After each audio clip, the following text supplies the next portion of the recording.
રાજકોટ શહેરના ધોરાડા police station વિસ્તારમાં ગઈકાલે એક હત્યાનો બનાવ બનવા પામેલો છે. એમાં વિગત જોતા મરણ જનાર નીલેશ્વરીબેન જે છે એ અમદાવાદના વતની છે. એમને આજથી 4 વર્ષ પહેલા આ કામના આરોપી યોગેશભાઈ બાબુભાઈ માવલા, જે ભગવતીપરામાં રહે છે, એની સાથે પ્રેમ સંબંધ હોય કે આ લોકો એમને લવ મેરેજ કરેલા હતા. લવ મેરેજ કરીને આ લોકો ભગવતીપરામાં સાથે રહેતા હતા. છેલ્લા એકાદ મહિનાથી 15-20 દિવસથી નાની નાની બાબતોમાં નાના મોટા ઝઘડા થાય, હેરાન પરેશાન એનો પતિ કરતા હોય, જેથી 4-5 દિવસ પહેલા મરણ જનાર નીલેશ્વરીબેન એના ઘરેથી જતા રહેલા.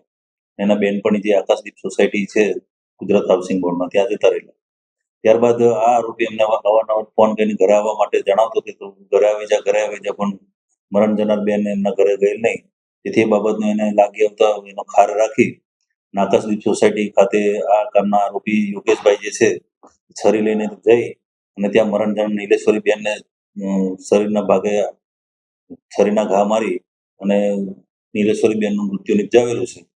અને એમનો ભાઈ જે છે પ્રથમસિંહ, એમને બોલાવીને એમને હાલ ફરિયાદ લેવામાં આવેલી છે. ફરિયાદના આધારે હાલ આરોપીની ધરપકડ પણ કરવામાં આવેલી છે. જાણવા એના મુજબ જે એમના બેનપણીના ઘરે ગયા ત્યારે 3 બેનપણી અને એમના પિતાજી પણ ત્યાં અંદર રૂમમાં હાજર હતા એવું જાણવા મળે છે. અને એના પિતાજી જે છે એ છોડાવવા માટે પડતા એમને પણ થોડી હાથમાં ઈજા થયેલાની જાણવા મળે છે. હાલ ઘરકંકાસ જે લાગી રહ્યો છે, ઘરકંકાસ છે ને નાની નાની બાબતોમાં ઝઘડો કરી મારકૂટ કરવું એવું લાગી રહ્યું છે. પણ હાલ આરોપીની ધરપકડ કરવામાં આવેલી છે. હાલ એમના અલગ અલગ જાતનું હથિયાર રિકવરીનું પંચનામું અંતે કરવાનું બધું બાકીમાં છે. તેમજ એના નામદાર કોર્ટમાં રિમાન્ડ પણ મેળવવામાં આવશે.